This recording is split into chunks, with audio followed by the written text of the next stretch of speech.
समागम साहेब जिंदगी एक बार जयकारा लगा के बोलिए परम पुरुष परमात्मा की जय। सदगुरु बंदी छोट वीर साहेब की जय। सदगुरु राधापति साहेब की जय। सदगुरु मदन साहेब की जय। परम पूज्य आचार्य साहेब की जय। परम पूज्य मुख्तार साहेब की जय। परम पूज्य गुरु साहेब की जय। आचार्य गुरुओं की जय। धर्मी पुरुषों की जय। करुणा तपोधाम की जय। आचार्य गद्दी बड़ैया की जय। अपने अपने माता पिता की जय। जय बोलने वालों की जय। साहेब। तो धर्म बंधु, आज कार्तिक पूर्णिमा हमारे परम पूज्य लोकवासी हरबंसर साहेब के स्मृति में गोरखपुर संतों के राय से सलाह से कार्यक्रम मनाया जा रहा है। हरबंसर साहेब के सानिध्य में तो हम ज्यादा दिन नहीं रहे हैं, लेकिन उनकी किसी भक्त के द्वारा उनका कैसा सरल स्वभाव था, कैसा आचरण था, उनके सेवा में हम 1 महीना थे, देखे थे।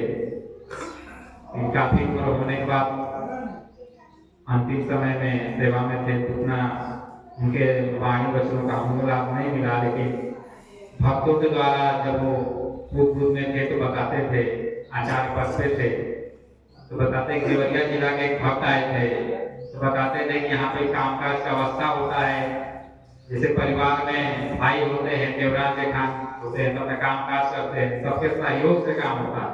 ठीक उसी प्रकार का आश्रम पे भी सबके सहयोग से आचार पीठ चलता है।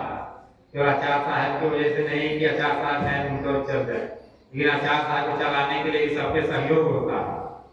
उसी तरीके से सबके सहयोग से काम होता है। उस आचार्य पद पे साहेब जी थे, तो बोलते हैं कि किसी कोई संत थे या साधु थे, बोलते हैं कि दादा दादी होता है, ये काम करते हैं नहीं काम करते हैं, तो शिकायत तो करते हैं।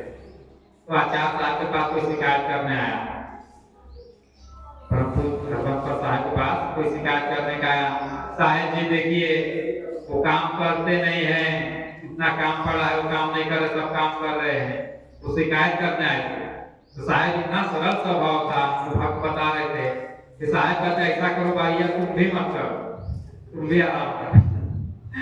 तो लगा के जाके अपना, अरे बोलते यार भैया तुम अपना करो, नहीं कर रहा तो अपना अपना नहीं कर रहा है, वो अपना बिगाड़ रहा है, तुम अपना तो करो। कोई शिकायत भी नहीं उनके पास करने आता तो भी लगा के चले जाता था, तो शिकायत नहीं करता। ऐसा सरल स्वभाव था। तो मैंने देख बहुत सारे गुण है, लेकिन मैंने एक गुण देखा था कि साहेब का कोई शिकायत भी करने आता था, उसको भी साहब लजवा देते हैं कि तुम भी मत करो भैया, तुम भी आराम करो।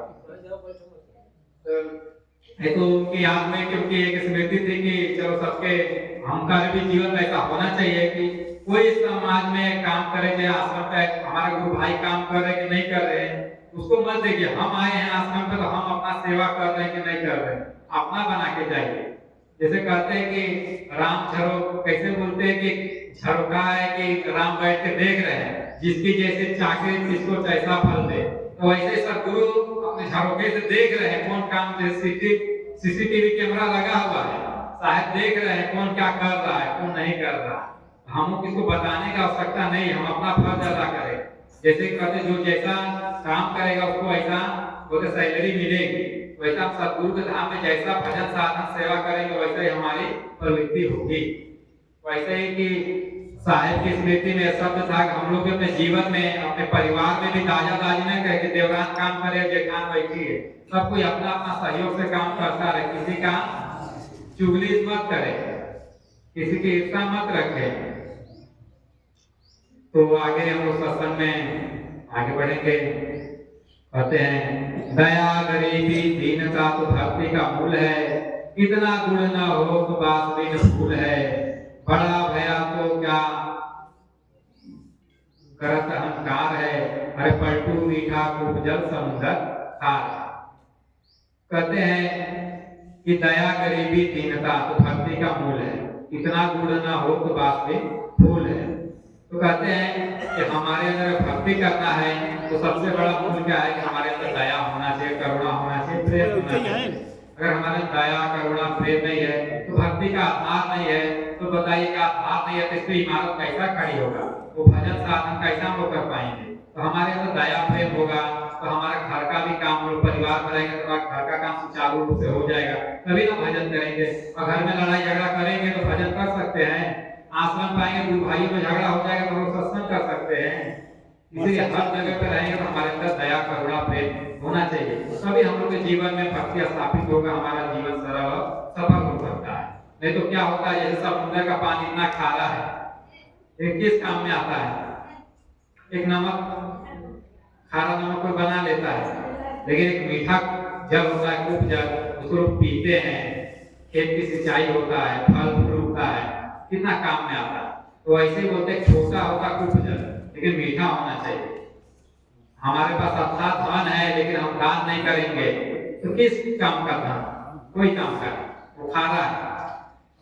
थोड़ा सा ही धन है लेकिन हम लोग 100 रुपए ही कमाते हैं, उसमें से 10 रुपए दान कर दे तो ठीक, 10,000 भी कमा रहे हैं और 10 रुपया भी दान नहीं करे तो खारा है, कुछ काम का। खूब बलवान पहलवान है, आश्रम पाके तो घूम रहे हैं, देख रहे हैं कहीं पे झाड़ू मारना है तो कहीं पे कोई काम है कि उठा के यहाँ से वहां पे रखना है, कोई काम बस घूम रहे तो क्या है, कोई काम का नहीं।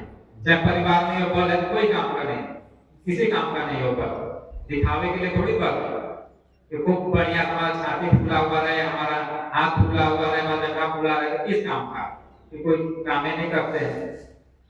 इसीलिए कहते हैं कि छोटा रहिए लेकिन दान पुण्य करिए, सेवा करिए, आश्रम पे आइए तो सेवा करिए, घर परिवार में रहिए तो सहयोग की भावना से सेवा करिए, तभी हमारा जीवन सरल रहेगा, वो भक्ति कर सकते हैं। नहीं तो वो बोलते हैं कि बांस में फूल है, जैसे बोलते हैं जिस फूल में खुशबू होती है उसकी कीमत होती है, जिस फूल में खुशबू नहीं होती है तो उसका कोई कीमत नहीं करता। तो वैसे ही हमारे अंदर भक्ति का गुण है, दया है, करुणा है, प्रेम है, दान है, सेवा करने की भाव है, तो समझिए कि हमारा कीमत है, नहीं तो हमारा कोई कीमत नहीं है। आजकल देखिए जो कमाता नहीं है, कोई कीमत ना करे तो उसको लोग घर माता पिता भी नहीं पूछते, कोई पूछने वाला नहीं। तो वैसे बोलते सब तो सदगुरु का तो बात ही क्या है, तो सदगुरु नहीं अपने कसौटी पे लेंगे। इसलिए हमको गुणवान बनना चाहिए, अपने अंदर की कमियों को दूर करना चाहिए, गुणवान बनना चाहिए।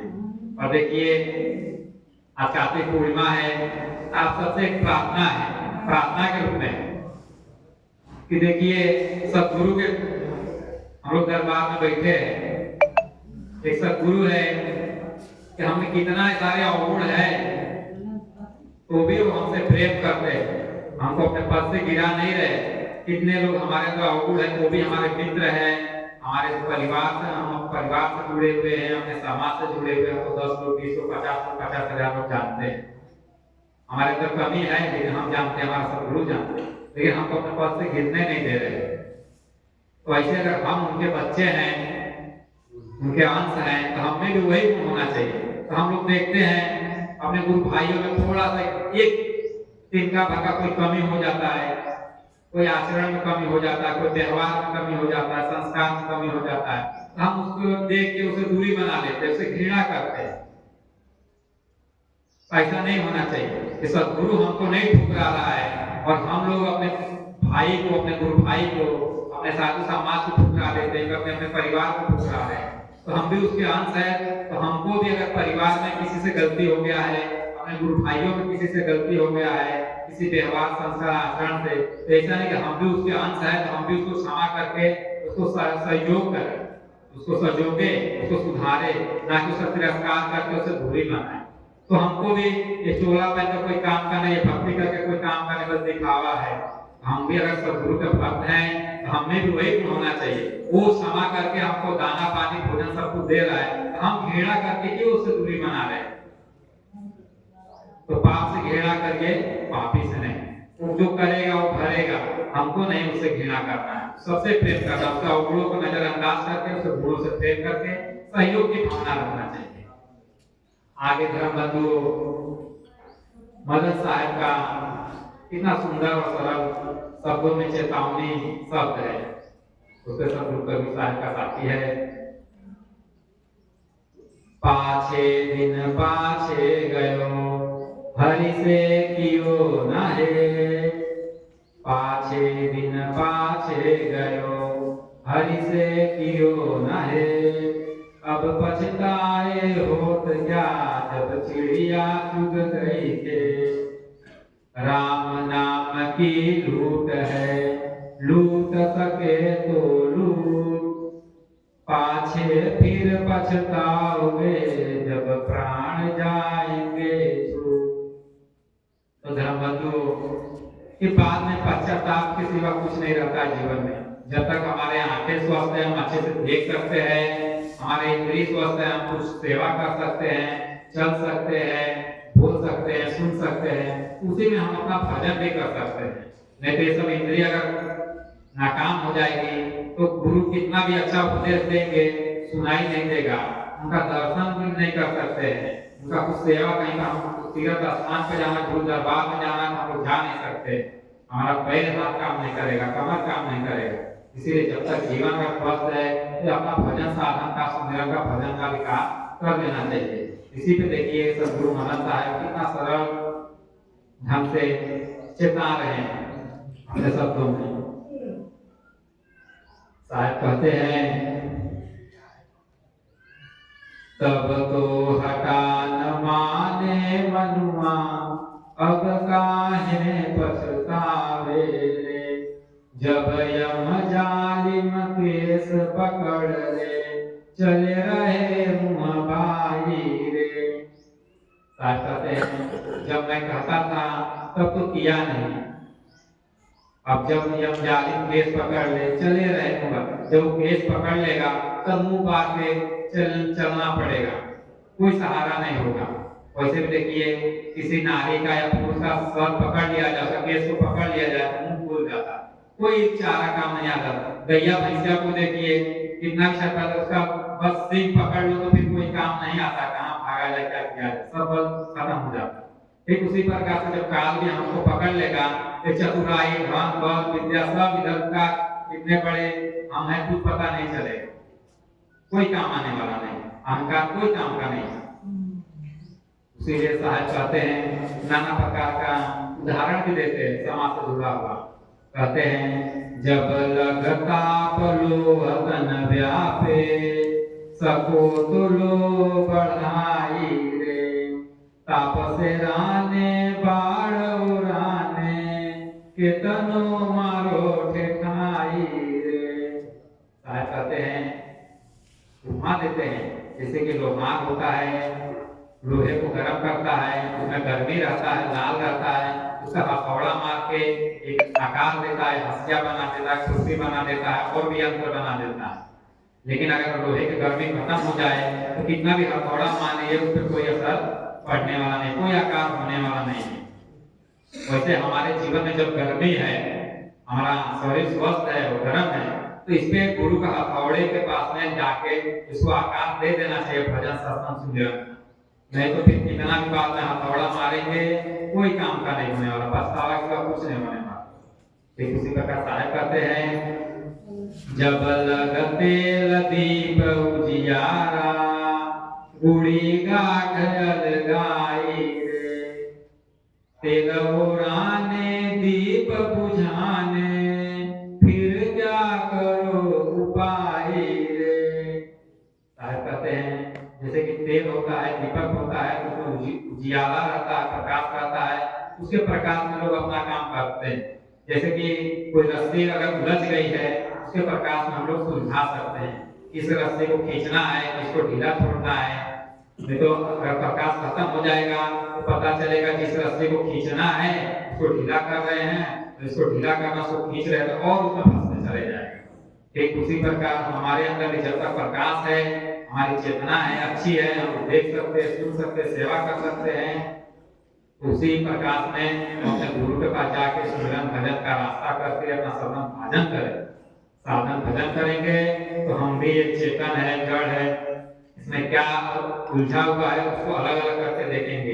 ये सब जड़ है, इसमें प्रकाश करने वाला चेतन आत्मा है। उस आत्मा का ज्ञान हमको गुरु ने दिया है, तो साधन भजन करके हम लोग उसको अलगा दें, तब हम लोग के जीवन में सार्थक। आगे साहब कहते हैं, आए न भागने भय भूखी, चले मूल जड़ाई रे। कहते हैं कि यहाँ पे हम नफा लेने आए थे, बोलते गांव की रतन परख परिहर गयो, बिन गुरु परख न आई रे। आए नफा लेने भय भूखी, चले मूल जड़ाई। तो गुरु मदन साहब कहते हैं कि यहाँ पे हम लोग अपने गांठी मतलब रतन हम लोग के गांठ में धरा है, बांधा हुआ है। फिर क्या बोलते हैं, हमको पता ही नहीं है कहाँ पे है वो, हमारे पास में है लेकिन हमको पता नहीं है। तो सदगुरु मदन साहब कहते हैं कि बिना गुरु का वो हम लोग पता भी नहीं चलने वाला है। तो बोलते हैं तो पूरा जीवन हम लोग का क्या था, मनुष्य का जीवन मिला है कि उस गांठी रतन को हम लोग जान ले, गुरु के माध्यम से जान ले, बोल ले, मालामाल हो जाए। लेकिन हम लोग मालामाल नहीं हो पाते, जान नहीं पाते।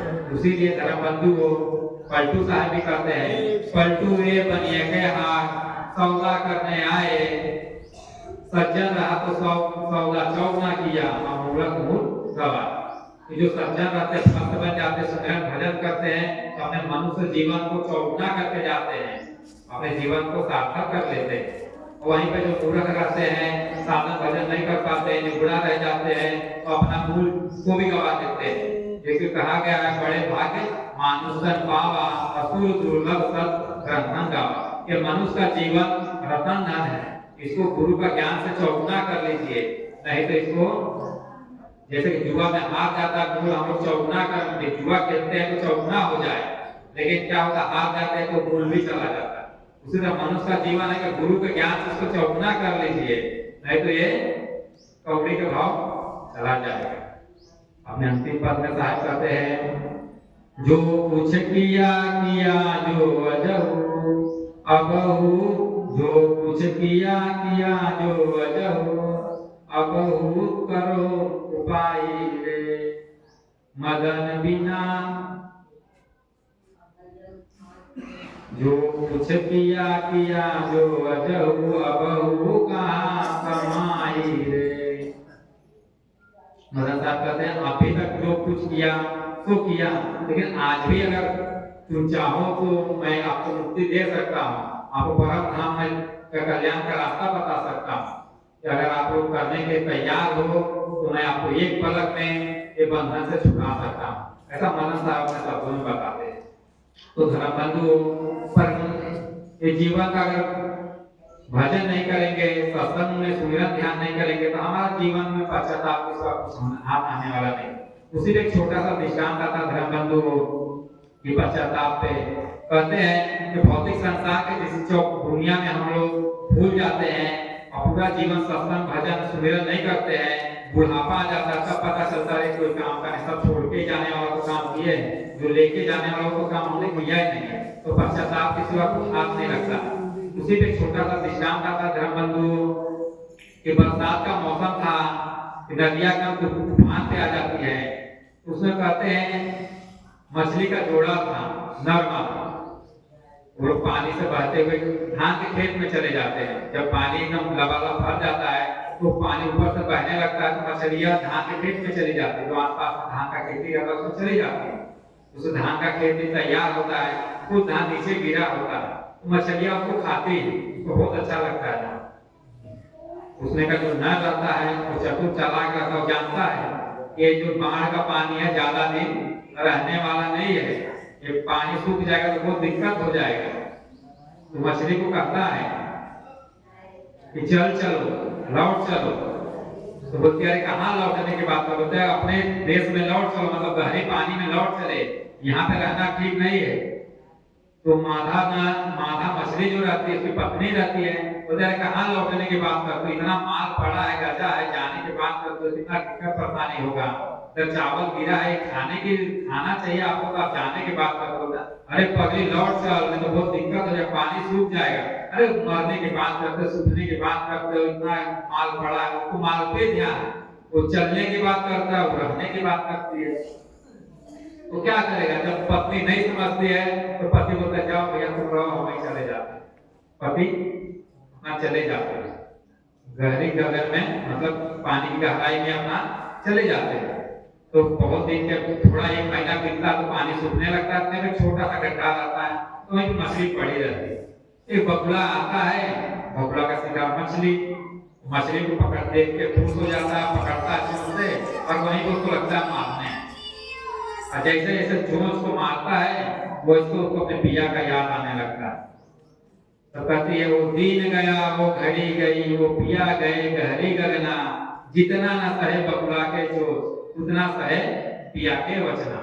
कहते हैं पिया कह रहे थे चल चलो, लेकिन मैं ही नहीं मानी। मूर्खता में यहाँ का धान अवसर को देख के भात खाने के चक्कर में कि मैं यहीं पर रह गया। जितना बगुला का चोट मुझे दर्द नहीं कर रहा है उतना पिया का मुझे वचन दर्द कर रहा है कि मैं उनका कहा मानी रहती लेकिन मुझे दर्द नहीं सहना पड़ता। तो ऐसे ही धर्म हमारे जीवन में पिया कौन है? हमारे परमात्मा। लेकिन भौतिक संसार में यहाँ पे पिया कौन है? हमारे सद्गुरु, हमारे गुरु साहब।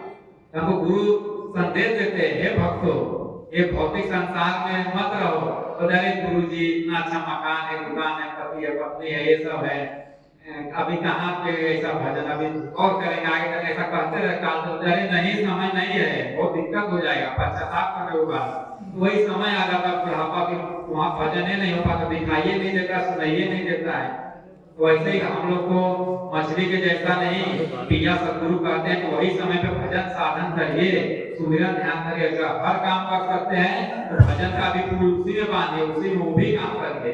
इतने रिश्तेदार दुकान सब समाज को देख रहे हैं, उसी में अपना भजन के लिए भी समय निकालिए, सुमिरन ध्यान भी करिए। अगर वो नहीं करेंगे तो लास्ट में पश्चाताप के सिवा कुछ हाथ में नहीं। और आगे धर्म बंधु अपने हर समय हर वाणी में मैं हमेशा ध्यान देना चाहता हूँ, प्रार्थना करता हूँ कि अपने जीवन में कि जैसे कि देखें कभी आरती पूजा का समय होगा, गुरु साहब को सामने दीप जलाया जाएगा, उनको हार पहनाया जाएगा, पुष्प पहनाया जाएगा। तो देखेंगे धर्म बंधु जब उनके सामने आरती होगा तो जो भक्त है समाज जो हाथ जलाते हैं, दीपक जलाते हैं, पहले वही प्रकाश में आएगा। गुरु साहब के बाद में प्रकाशित होंगे, पहले वो भक्त प्रकाशित होगा जो दीप जलाएगा।